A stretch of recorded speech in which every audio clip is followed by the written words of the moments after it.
Ito ang papalaman ko sa bangus. Lagay natin siya dito. Ganyan.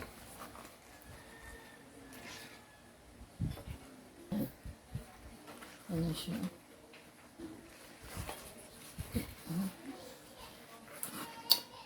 Iihawin ko ito sa kawali. Ito talaga yung ginagamit ko pag mag-iihaw ako ng isda sa loob ng bahay. Ito yung kawaling ginagamit ko. Ayan. Painitin muna natin yan.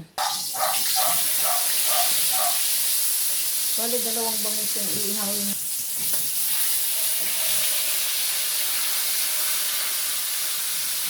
Tatakpan natin yan para hindi lumabas yung init. Tapos, babawasan natin yung apoy.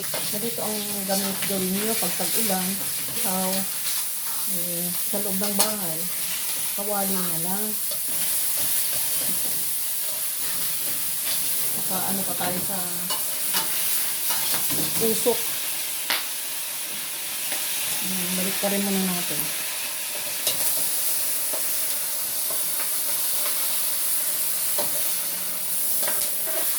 Ayan, no? Ayan, no? Yan. Ganda, oh. Sabi ba? Isa pa, balik ka rin natin. Yan. Ayan. Pakita ko sa inyo, ah. Ayan, oh. Ganda, diba? Ayan. Di pa. Okay, ito isa. Niikot-ikot ko kasi hindi pantay yung apoy. Yung kalan. Baka hindi rin pantay yung ano, yung sahig ng bahay. Kaya gano'n. Ito, okay to isa, oh.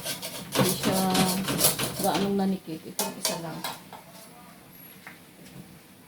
Try natin ano siya ng oil. Ganyan.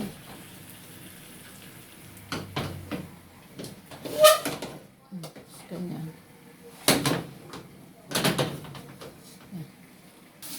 Check na natin. Ano?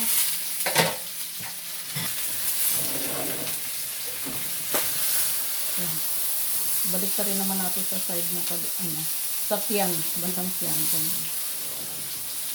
Tutusukan ko ng toothpick. Check ko kung luto na yung loob. Kung wala na siyang dugo. Luto na. At malambot na. Kung tayo mag-check sa pinakamakapal na part ng bangus. Sa likod. Yan.